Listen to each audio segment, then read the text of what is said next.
So I know we're going to really enjoy hearing this, and it just makes you stop and think that no matter what happens to us physically, this lady was deaf and, you know, and blind on top of it. And I don't know if it can get much worse than that. I guess it could, heaven forbid. But she did something in her life and made something of her. Oh, so silly. So it really does make us stop and think about, you know, how blessed we are. So, David, we're going to now give you the floor, and we're just very happy to have you. This is my wonderful wife. I apologize for making her sit on the floor when she does things.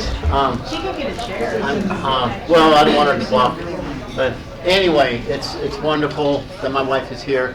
My friend Sonia's here. And anyway, my name is David Malden. I was a school teacher for 25 years. I do Benjamin Franklin. I do, and I'm developing other lectures where I have a slideshow to go with it. And why did I pick Helen Keller? Helen Keller's always been an inspiration to me. As a school teacher, I would tell kids, you know, stop complaining about your life. Look at Helen Keller, you know. But I realized it's her story is much more than just this little girl who had a good attitude. And personally, I myself have always looked for role models. How am I going to make it through a difficult life? Well, Helen, you know, she had a very bad, she was dealt a bad hand. She was blind and she was deaf. Well, maybe just open it up. Does anybody here know anything about Helen Keller? I'm sure we all saw the movie. So as I was doing research on her, I started to realize there was much more to the story, and much more to the story, and much more to the story. I actually gave this lecture like 3 months ago, but now it's a much different lecture. But anyway, I'm just going to go ahead and start. I have some visuals to share with you.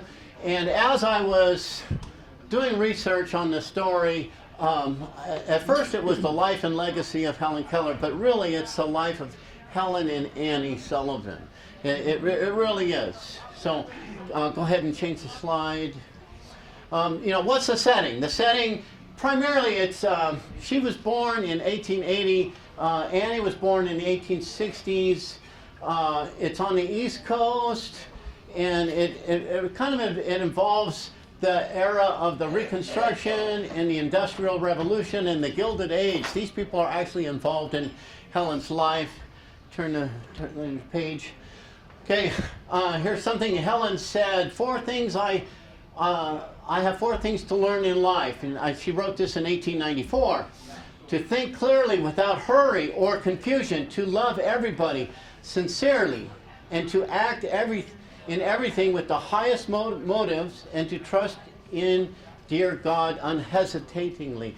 And she's this incredible person. Is she really like this? Is there somebody this good? If someone were to ask me too, you know, what makes America great? What would make America great? I would point to Helen Keller. I mean, has a Helen Keller ever come from another country that we know about? Anyway, so I want to examine her life. Go ahead, next slide. I'm just basically saying the same thing. She overcame her limitations. And, you know, how did she overcome them? You know, can I overcome my limitations? Next slide. Next slide. I'm just gonna do a summary of her life. Born 1880, June 27th, Tuscumbia, Alabama. Next slide. Her parents are Arthur Henley Keller, Catherine Everett. This is Catherine is the second wife, and he was a pretty elderly man. If you actually saw the movie, you kind of noticed that. It was very young, the mother's young, but he's on his set, and Helen has an older brother, but he's only a half-brother. Next slide. So they have the impression that, you know, they own property. Next slide. There's servants. It's after the Civil War. I'm sure they probably had slaves just prior to this time. She's born healthy, but at 19 months, this is actually a picture of her. At 19 months old, she has this illness. Next slide. After the illness passes, my mother notices I do not respond to sounds or visual surroundings. Next slide. I am blind and deaf. My existence is limited to that of an animal seeking food and warmth. Next slide. Okay. My daily life erupts into fits of anger and frustration. And it's really hard to imagine what it would be like to be a child and you can't hear and you can't see, but you have this idea that there are other people and they have these abilities that you do not have.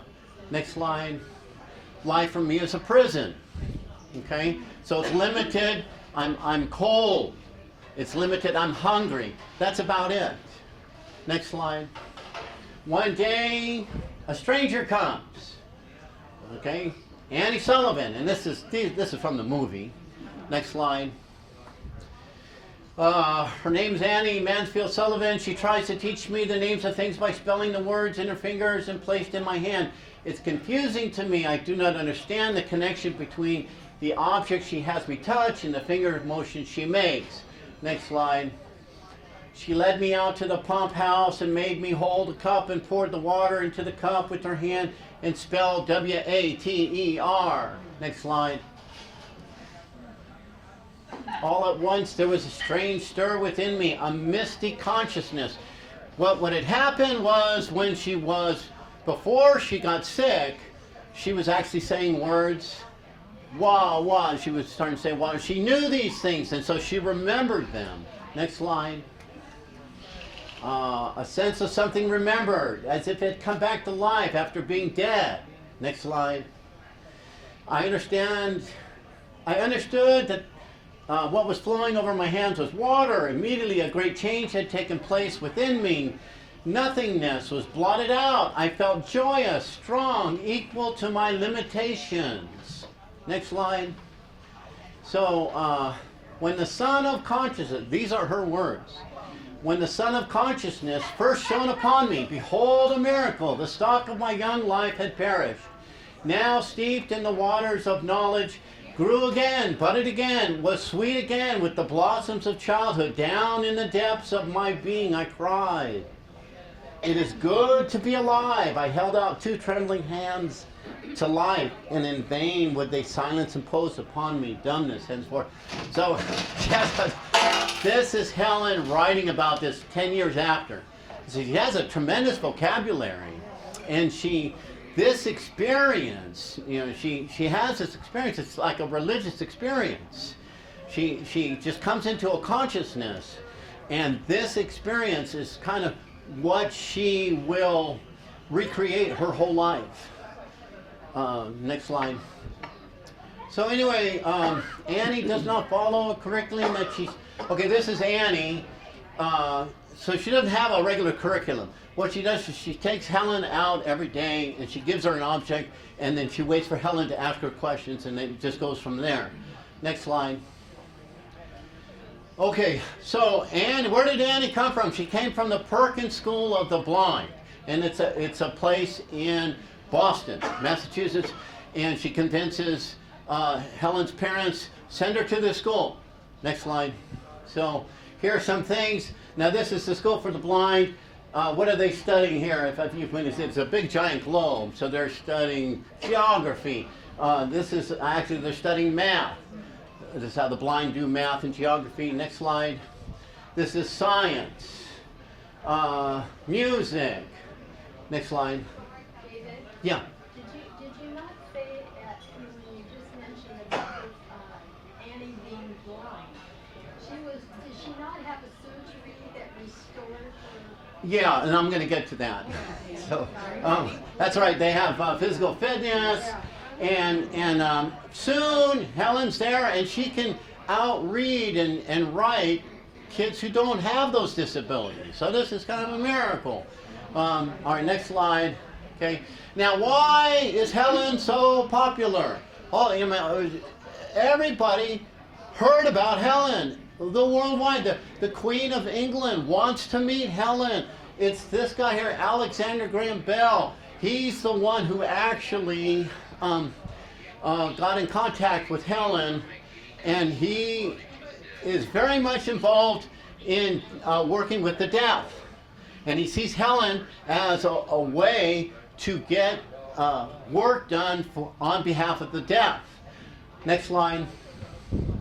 So anyway, Helen ends up attending Harvard, which is Radcliffe. Radcliffe is the women's section of Harvard. She goes to Harvard. She gets, next line, she's very pretty. Next line. She gets a bachelor's degree, and she's the first blind and deaf person to get a bachelor's degree. So this news is going out there. Oh, there's this woman. Helen's IQ today would be 160 if she, she has this incredible ability and she has a photographic memory, and there's a lot going on there. You think about a deaf person and a blind person, you wouldn't even include them in your conversation. You would just ignore that person because they're deaf and they're blind. No, she's running laps around you. You don't even understand that. Next slide. Who is Helen's teacher? And this one's going to get into Annie. So next slide. Okay, Helen's teacher is Annie Mansfield Sullivan. And if this is the unknown information, people don't realize, this woman's story is more amazing than Helen's in some ways. So Annie is Irish. Her parents came from Limerick, Ireland, escaping the famine. It's a very rough sort of. They're very poor. They're very ignorant. They're very crude among themselves. Annie's mother dies of tuberculosis. Annie's 8 years old, and Annie's father's an alcoholic bum. And I'm going to say that. So he takes Annie and her brother to the almshouse, which is the poorhouse, it's the Tewkesbury poorhouse, and just leaves them there. He comes back once, he visits once, and he takes off, never heard from again. Her brother dies in 4 months, and it's horrible, and I'm going to cry. I'm too good at what I'm doing. So anyway, she is in this horrible place. Next slide. This Tewkesbury almshouse. You think about the homeless today living on the streets of Los Angeles. Just what kind of people are they in there? Yeah. Is she blind yet? Oh yes, I'm sorry, I should have said that. She has a condition, and it causes a partial blindness. It's an infection, yes, Okay. yes. So she's at this Tewkesbury's almshouse, and she's partially blind. She has this condition, and life really is at the lowest. It's at the lowest of the low. She's at this almshouse. There's 800 people there. And what kind of people there? Well, there's unwed mothers. I mean, they're just the throwaway people. There's Civil War injured soldiers that can't do anything. This guy has no legs. He walks on his hands. There are prostitutes who are so old and worn out they can't do their trade. They just go live at the poorhouse. There's wretched people there.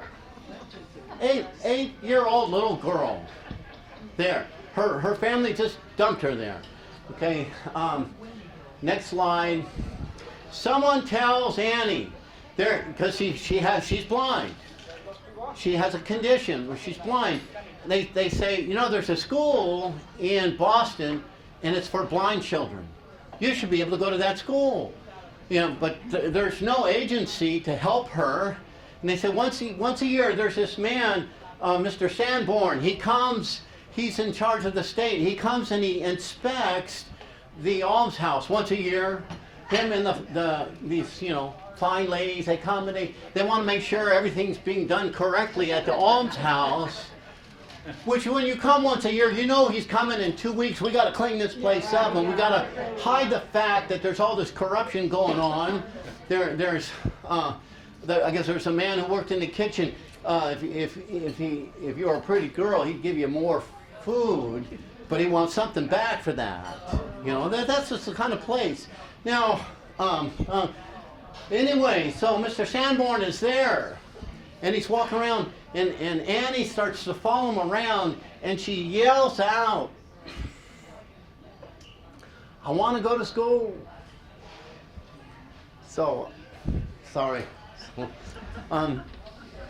She yells out, "I want to go to school." And, I guess he turns, and all these people are there, and somehow she gets to go. She gets to go to this school in Boston. Next slide. So, this is actually a picture of when she went to the school. So the people at the almshouse said, "Oh, Annie's going to be going to this house, and there's all these people there, and they're highbrow people. Somebody look for a dress for Annie." They find 2 dresses at the almshouse. She doesn't have a brush. She doesn't have a comb. She doesn't have a tooth. She doesn't know what her birthday is.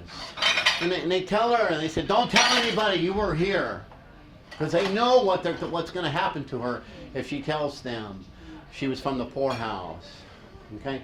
So anyway, she goes there. Turn the page, and she's in Feeding Hills, and she's going to Boston, Massachusetts. Next page. She doesn't know how to thread a needle, and that's one of the ways they measure you if you're civilized. You don't even know how to thread a needle, and they pick on her. Next slide. Okay. So anyway, she's made to feel inferior, but the humiliation only makes her more determined to excel. She learns Braille. She learns hand signs. Next page. There's an operation someone gives her an operation, and it restores her eyesight to a certain amount, and she's able to read. She reads all the classics. Next page.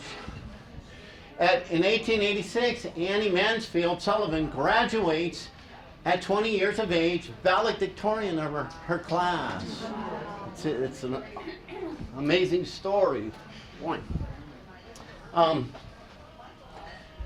So, the head of the school, I have a copy.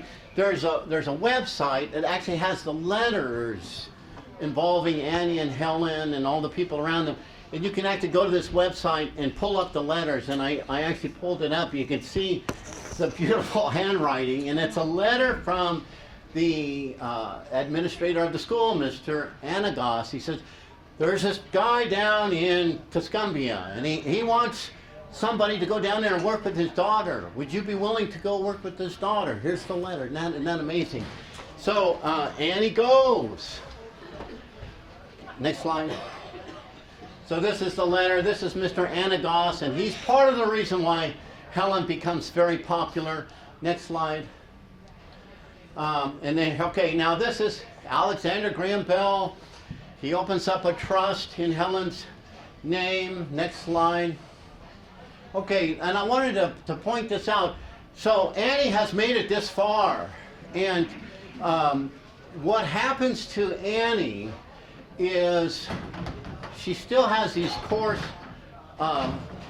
characteristics in her personality, and she's not really educated. She went through the blind school. She's able to teach Helen, but wherever she goes, she's kind of picked on by the institution, the men in the institutions around her. And her whole life, people will accuse her of being a fraud. that they're saying that you're just telling Helen what to say. Helen's just your puppet. You're not really who you claim to be. Next slide. Okay, so all this is happening. I know I'm missing a lot of. There's this woman named Sophia Hopkins. She starts a Helen Keller Club to raise money for Helen and Annie. Next slide. This is J.P. Spalding. He's this very wealthy liberal man. He gives out money. This is J.P. Morgan. I'm sure you've heard of him. And then Andrew Carnegie. They all are giving Helen and Annie money. Next slide. So this is a man, Mark Twain was friends with Helen. He introduced Henry Huddleston to her. He pays for Helen's education at Radcliffe. Next slide. I mean, there's money there. I don't know how much. Anyway, now when you come into money and you're from a poor family, what happens? You get a phone call from all your relatives. Hey,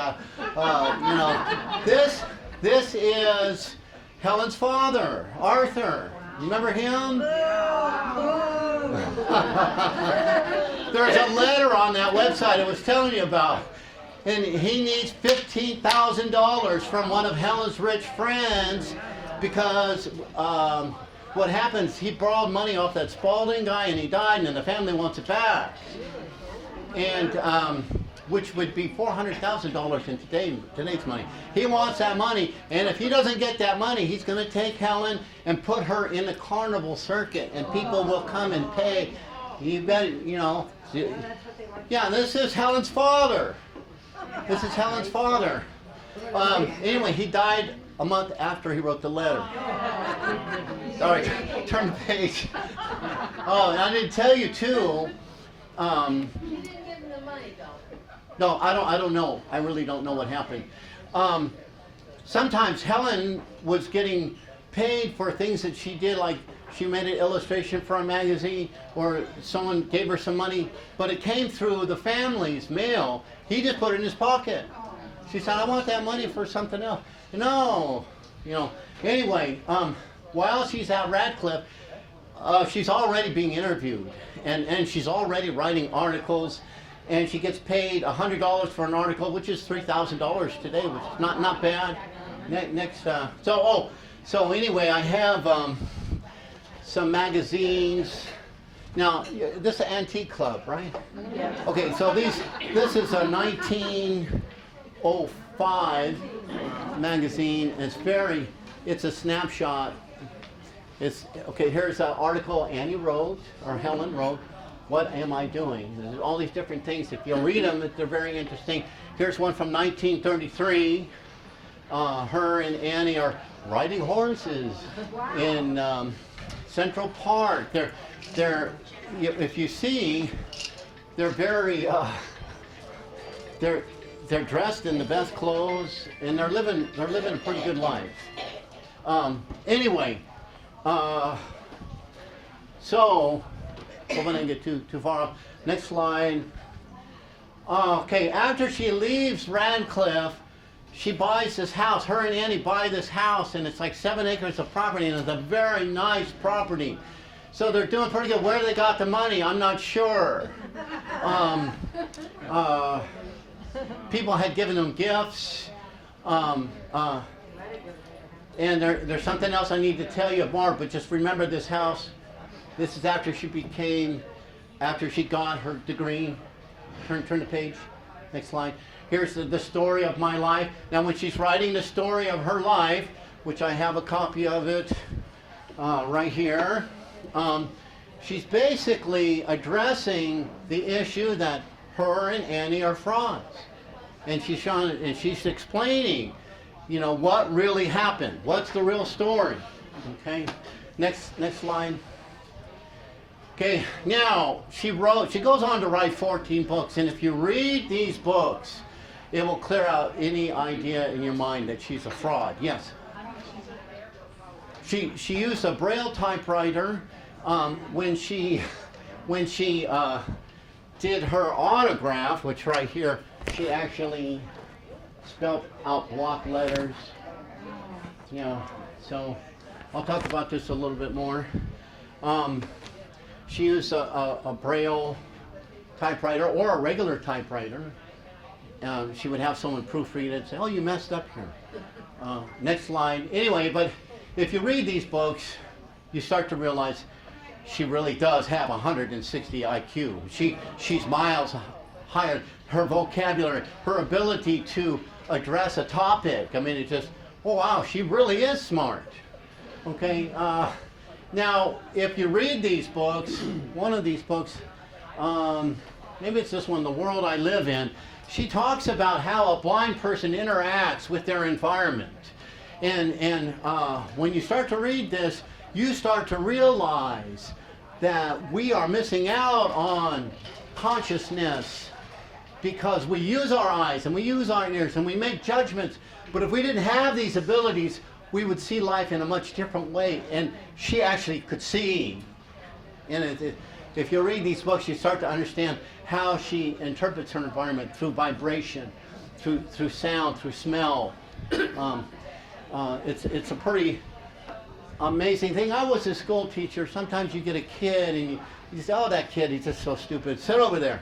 And then you realize 3 or 4 weeks later, that kid's really smart. That kid's really smart. You better be careful what you say around that kid. I think Helen, I wouldn't put it past her. She knows what you're thinking right now if she's in this room. She has abilities that you would say are extrasensory. Next page. She knew color. If you read her books, she knew color through association, analogy. Whoops, I don't want to knock this over.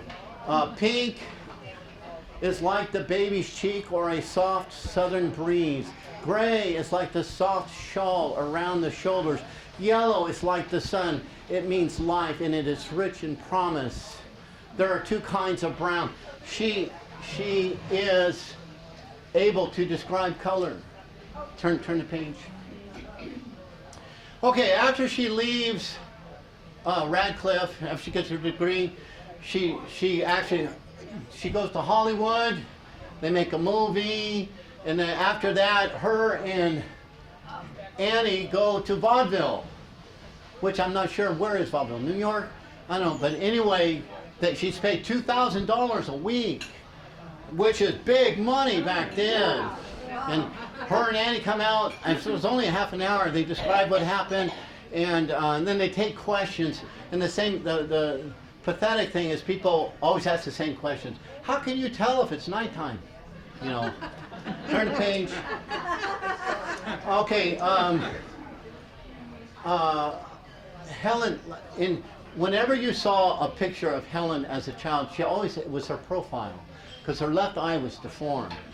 So after she left college, she actually had her eyes taken out and glass eyes were put in. Next page. And I actually had an example. I think it's in the bag over there. Anyway, so they had these eyes put in, and after that, then you get a full picture of her. Next page. In 1918, partly due to Helen's advocacy of Braille, is established as the single writing system. Okay, so she's having an effect on society. Next page. Now there's controversies around Helen and Annie. There were paparazzi back then. There were people always like writing, what's Annie and Helen doing today? Next page. Okay, now this is Alexander Graham Bell, and I kind of noticed something. He actually met Helen before Annie met her. And when he described her, he said, a very intelligent child. He actually gave her his watch, and she would try to feel the watch or something. But anyway, later on, we see that Helen is more of an animal, and it might not be that dramatic. Next page. Okay, now, when Helen went to the Perkins School for the Blind, there was this man, Mr. Anagos. He's the person who wrote this letter to Annie, and for some reason, Helen had a very intimate relationship with him. I don't know if Annie told him, go sit on his lap, so she would actually go and sit on his lap, and he was kind of like this fatherly figure, and he's getting the media to print, articles about him and Helen and how much he's doing so much work for Helen. And Helen, next page, while she's at this school for the blind, this is much longer before she goes to Harvard, she writes a story. And she gives it to Mr. Anagos for a Christmas present or birthday present or something like that. And he takes the story and he publishes it in a magazine. And the magazine goes out to all these other schools for the blind. And there's a school for the blind in Hartford, Connecticut. And somebody reads the story and said, "This is plagiarism. This story is plagiarism." And so there's an accusation against Helen that she plagiarized his story. And when people come up to Helen, they say, "Did you write this story? Where'd you get this story?" She said, "I got it out of my head." "Where did you get this story?" "Did Annie give you the story and tell you to say that it was your story?" Turn the page. So this is actually the story.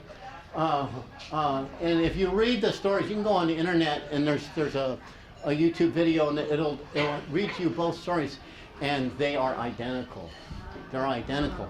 What happened is, 3 years before she wrote down the story, someone had typed the story into her hand, and she forgot, and it was in her subconscious. So she thought when she was writing it, it was her story. But this causes a lot of controversy, because there's always been this accusation that Annie and Helen are frauds. Next page. So this is Mr. Anagos. He's the head of the school at Perkins Institute, and he's got his reputation to look out for. There's also people who attack him. There are teachers at the Perkins Institute. They don't like Annie. They don't like Helen. Why do they get to come around here? Anyone ever work in a school district? I mean, is there politics at a school district? How about a church? Is there any politics at a church? Okay. You got to watch your back. So anyway, so he's trying to cover, he's trying to make this, he's got to think about the reputation of the school. So what he does is he gets 8 people and himself, and they bring Helen in, and they question her for 2 hours. Annie's not allowed to be there. Could you believe that? Next page. Now think about it. This is 11-year-old girl. She's blind and she's deaf, and they're saying, "Now what about? Where did you get the story? Did Annie tell you the story? Did Annie tell you the story?" They're going to get Annie. So anyway, she explains her side of the situation, that it must have been in her subconscious. What happens after this point is Helen never writes fiction again. She's terrified. She's terrified she's going to write someone else's story. So I think she really did have this, she wasn't lying. Anyway, her and Annie leave the Perkins Institute. Next page. And they want to go, Annie wants Helen to go to Harvard and get this degree, but she has to go to a preparatory school. She goes to Cambridge preparatory school, and she's still a big name in the public eye. So there's this guy, Mr. Gilman. He's the administrator at Cambridge, and he, guess what he's doing? He writes for magazines, and he talks about his work with Helen. And yeah, there's this person, Annie, in the background. But he knows what's best for Helen. And he gets in arguments with Annie. And Annie says she wants Helen to go through this program for 2 years, and then she's going to go to Radcliffe. And he said, no, she should be here for 3 years. She said, no. Well, then what he does is he waits for a situation to happen where Helen is sick, her monthly time, and then he writes a telegram to Helen's mother and says, Annie's working her too hard, and we think it's best if we get rid of Annie. And Helen's mother says, do what you think is best. So Helen is, I guess, in this room somewhere, and Annie is told, you're to leave now. You're to leave. I want to talk to Helen. You're to leave now. You're to leave now. Get rid of Annie. So what happens to Annie, next slide, is she writes telegrams to all the socialite rich friends of hers. And the next day they come back and they demand to see Helen. And he has to relent and let Helen, and they leave.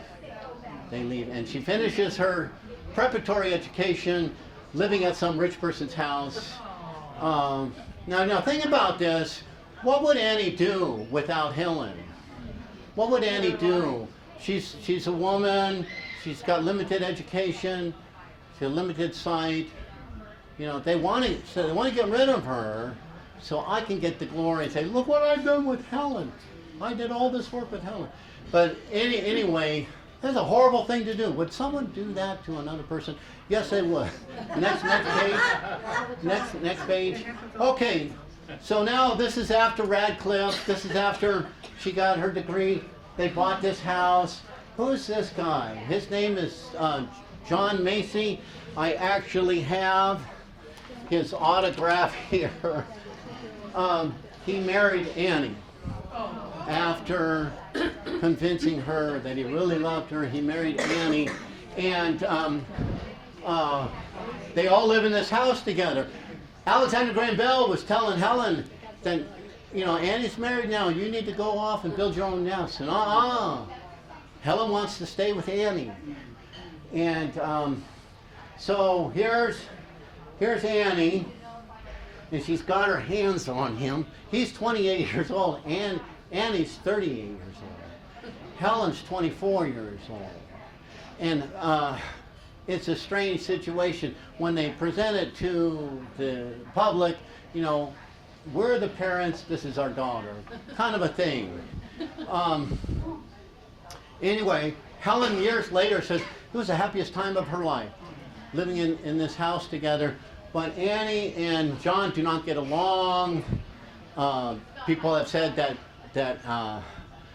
John wanted to have their own life, and Helen needed to leave. Other people said he wasn't really interested in Annie, he wanted Helen. But anyway, he leaves, they separate, she won't give him a divorce, but they lived in this house together. He was an editor, and he was a very successful editor. He helped Helen with all of her writing, her books. He went on to be editor of The Nation magazine, and then he introduced Helen to the intellectual groups at Harvard. Next page. Okay. With John Macy's help, Helen gravitates to the socialist thinkers of the time. So there's these intellectuals at the colleges. They're socialists, not necessarily communists, but they lean that way. Next page. Helen became very much involved in the socialist movement. She wrote articles, contributed to newspapers. Next page. Anyway, John leaves, and then Annie's health is deteriorating. Annie actually is a person who, she has good days and bad days. She's very depressed at times. Helen can sense that she's depressed. Helen doesn't know why she's depressed, but Helen is there for her. But this other woman comes along, Polly Thompson, and she kind of helps out. Next page. One weekend, Annie and Polly were gone. And so there's this guy who comes to help Helen with her writing while they're gone. And he gets romantic with her. He says, "You're beautiful." No one ever told her that. And they want to get married.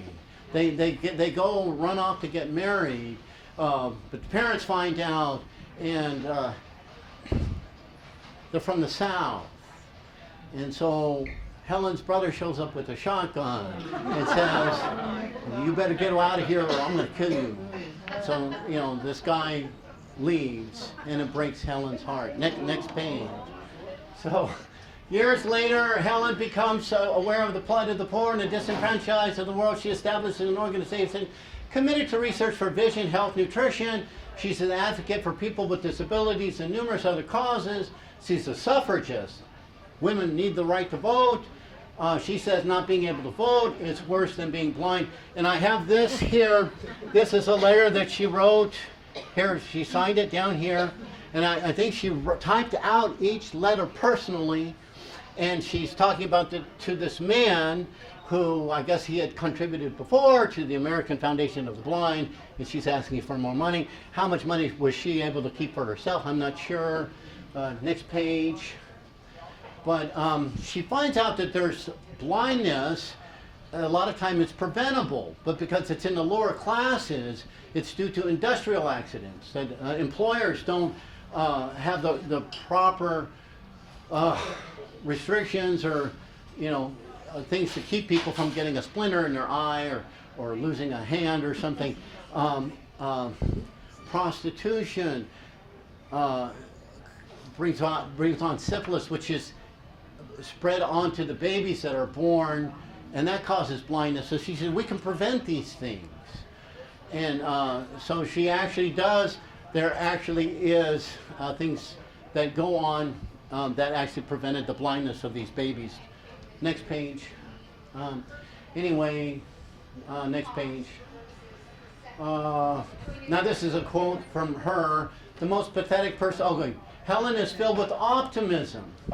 Everywhere she goes, she realizes many people are pessimistic. She feels that there's an answer to every problem in our world, but she encounters people who don't have that optimism. Next page. She can't see, she can't hear, but she can see and she can hear. Anyway, Annie and Helen received honorary degrees from Temple University in 1932. Annie had refused at first, believing she was unworthy of the ceremony. She attended unnoticed in the audience. Anyway, Annie didn't think, Annie has this depression, this bad idea about herself. She never wrote any books. She never really gave any lectures. She gave one lecture, and it was all about how her choice of curriculum with Helen. But anyway, she's at this ceremony, but she's in the audience, and they don't know she's there. And someone on the stage says, Annie deserves this honorary degree. If you think so, let me know. Everyone stands up and they're screaming, they're yelling, they're clapping. So she realizes how much she's appreciated. So she does get the honorary degree, and that was 1932. Next page. Okay, they moved from that house. They live in New York. Her, Polly, and Annie.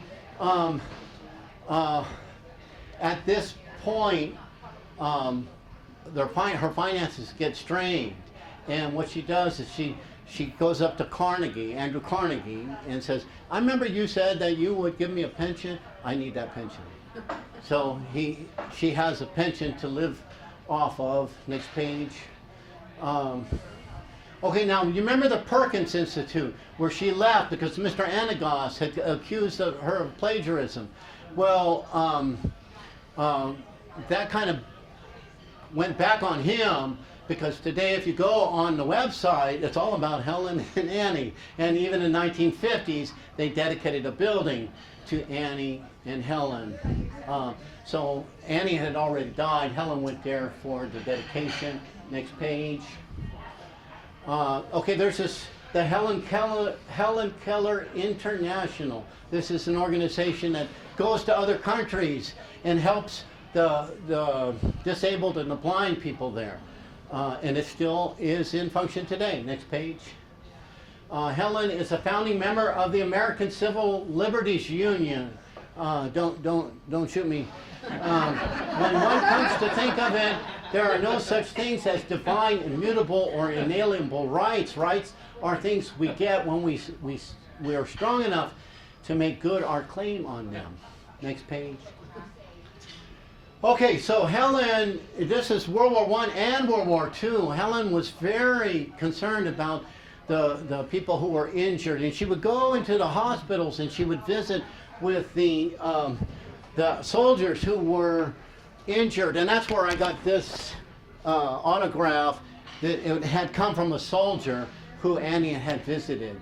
And the woman who sold it to me, she said her brother had kept it in his wallet his whole life. So after he died, she put it up for sale. But that was just an amazing thing, that she would go and she would visit these men and give them hope.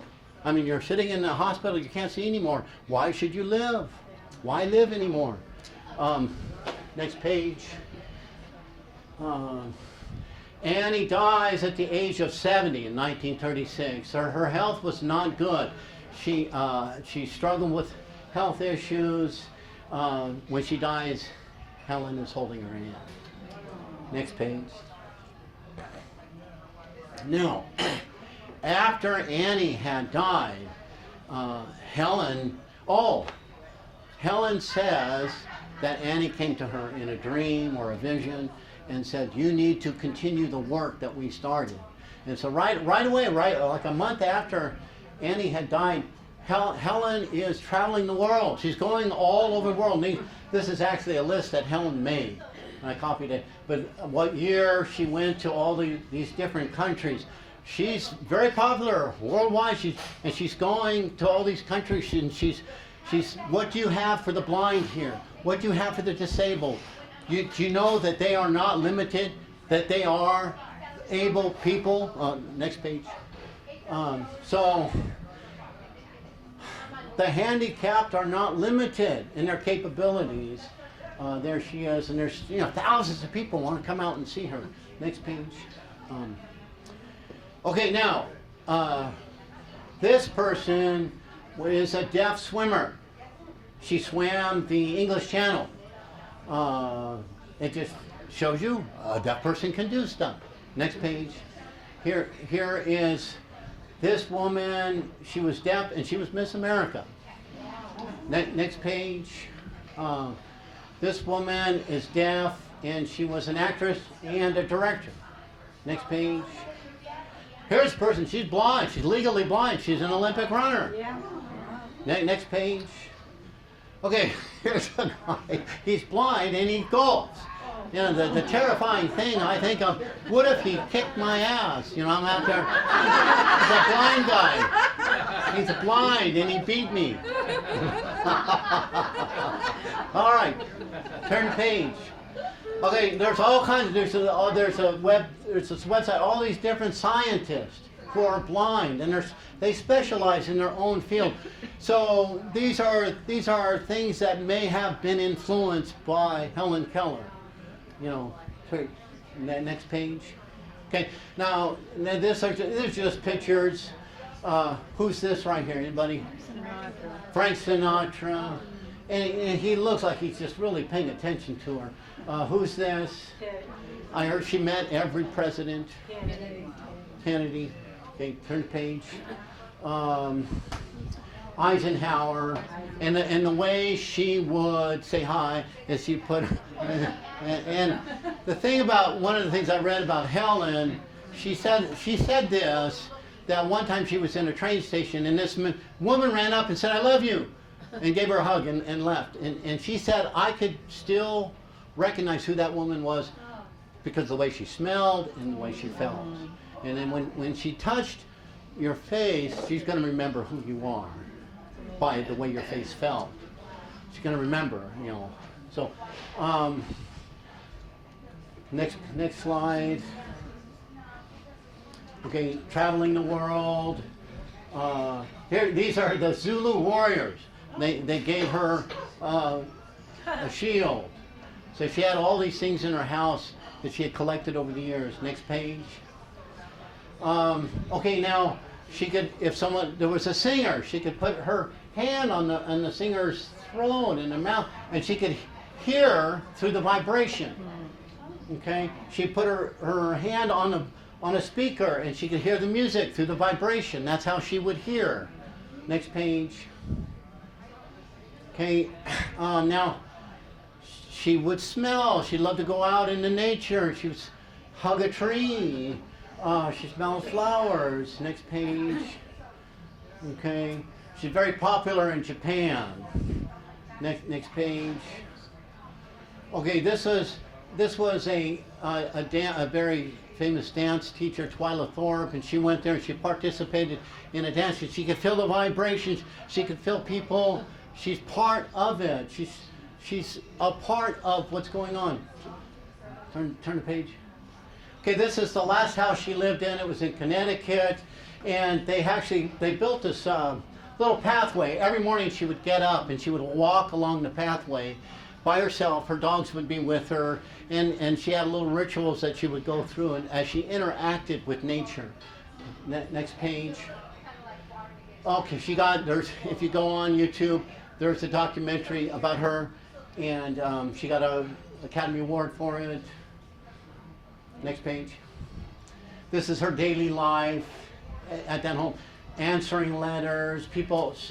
Children would write to her. People would write to her. She had all these resources to study. Next page. Okay, she started and ended each day reading her Bible. So years ago, I came across that documentary, and I thought, oh wow, she's reading her Bible. Next page. Now, her religion was not a typical religion, Christian religion. She was a Swedenborgist. Has anyone ever heard of a Swedenborg? Emanuel Swedenborg. Okay, so that's the Wayfarers Chapel. Yes. People know about the Wayfarers Chapel. That's the religion that they practice. Okay. It's similar to Christianity, but not.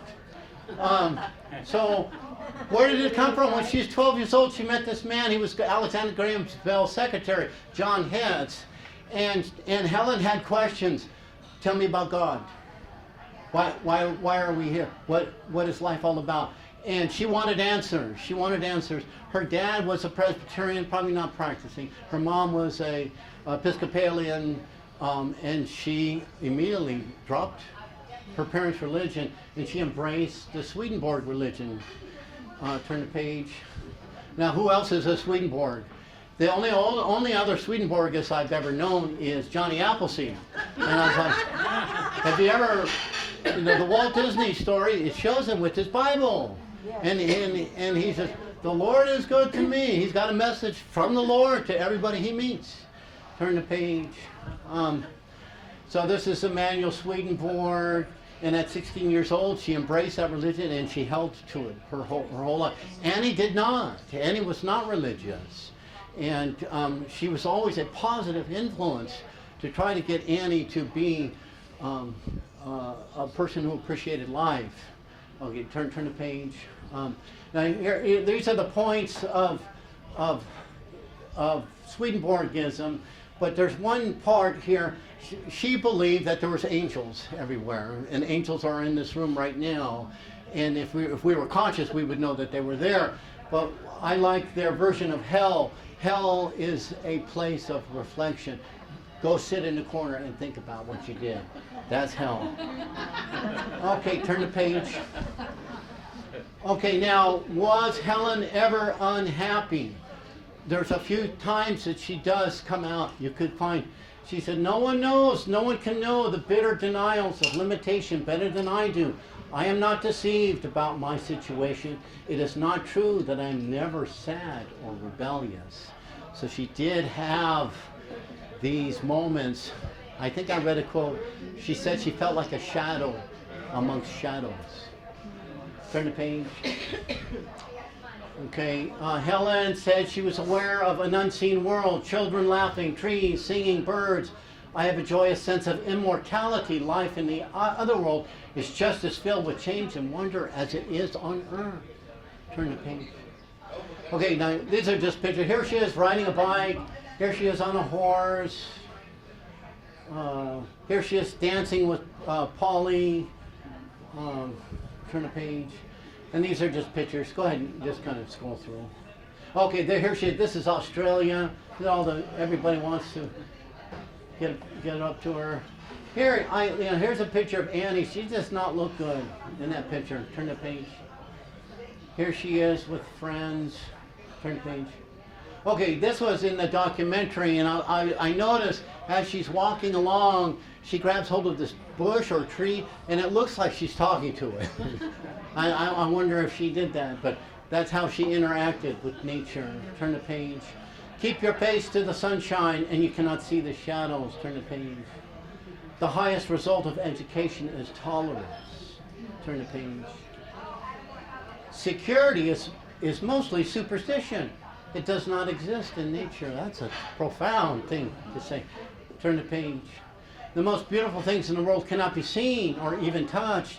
They must be felt with the heart. Turn the page. Okay, so Helen died after a series of strokes in 1968, and it blows my mind she was alive. I was 7 years old when she was alive. And she is buried at the National Cathedral in Washington, D.C. Turn the page. And she's with Annie and Polly are there too in this part of the cathedral. Turn the page. 86. Yeah, Annie was 70 when she died, and then she died. So now, Annie, even though after Annie died, Annie was still such a big part of Helen's life. Helen wrote a book. She actually, these are books that she wrote. This is she wrote this in the 1950s. It's all about Annie.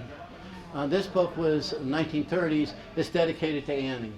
So that's why, you know, her story is not her story. It's her and Annie. She's got a best friend forever. Isn't that a wonderful thing? What do we learn from Helen's life? Turn the page. Okay, this is what the main thing I say is friendship.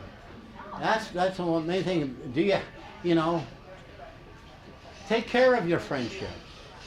Take care of your friendship. Next page. Live each day to the fullest extent. Next page. Try closing your eyes and using your other senses.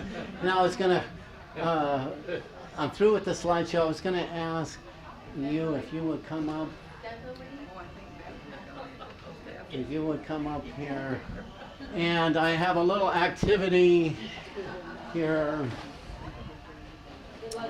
I'm gonna give you a blindfold.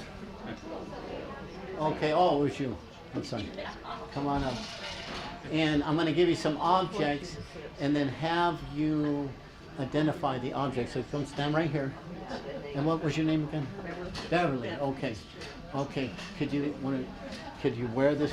Could you take your glasses off? Okay. Now,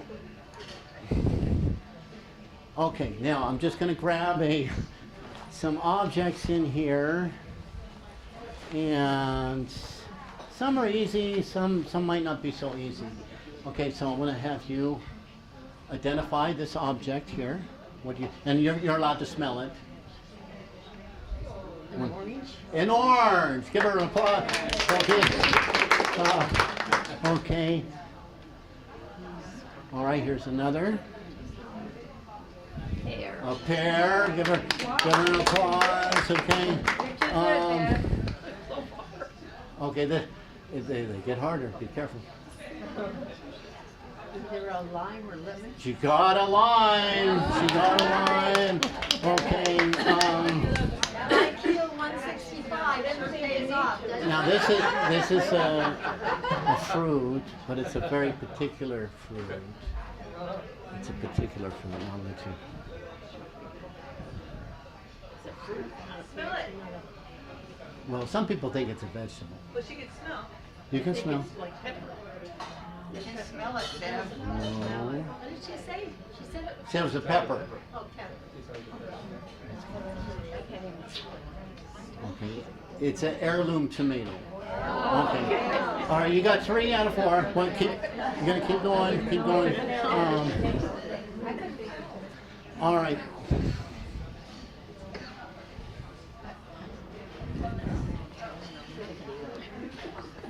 This is in a tree.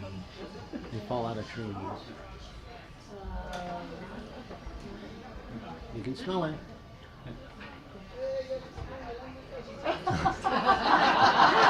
No cheating. It's a pine cone. It's a baby pine cone. It's a pine cone. Baby pine Yeah, baby. I'm sorry. Okay. All right. Now one more thing. I want you to hold hands with somebody and tell me if you know who they are. Who is that? She got it? She got it. All right. You got it. Okay. Well, thank you so much. Watch out. I have all this stuff on the floor here. Okay. So that is a wonderful thing. One of the things I have been doing recently is my wife and I will go for a walk, and I'll close my eyes and I just try to listen, see what can I pick up? What am I missing out on because I'm always looking, you know? So anyway, is there any questions that I will not be able to answer? all of my information, it came from books, and there's nothing new that I didn't read out of a book. Yeah. The first house that she bought with Anne. Yeah. How was that? Do you know if that was? How was that possible? Because women could not own land. Unmarried women could own property. Because I know That- you said that- that they magically got money for it because they wouldn't have the money. I did read that there was, if you had a male co-signer, it was possible. Yeah, well, But I actually don't know. That there is a mystery to me. I need to find out where did she get all of her money? she didn't have her own money when- until later because Yeah. they didn't have their own money. Well, Had to have a sponsor. then when they moved to New York, I read when they moved to New York, they couldn't afford that house anymore. I guess the property taxes or something. Wow. So they moved to New York. But I don't know. There's so many things I don't know. It's just a wonderful thing. They had all these benefactors. Are there any benefactors here today?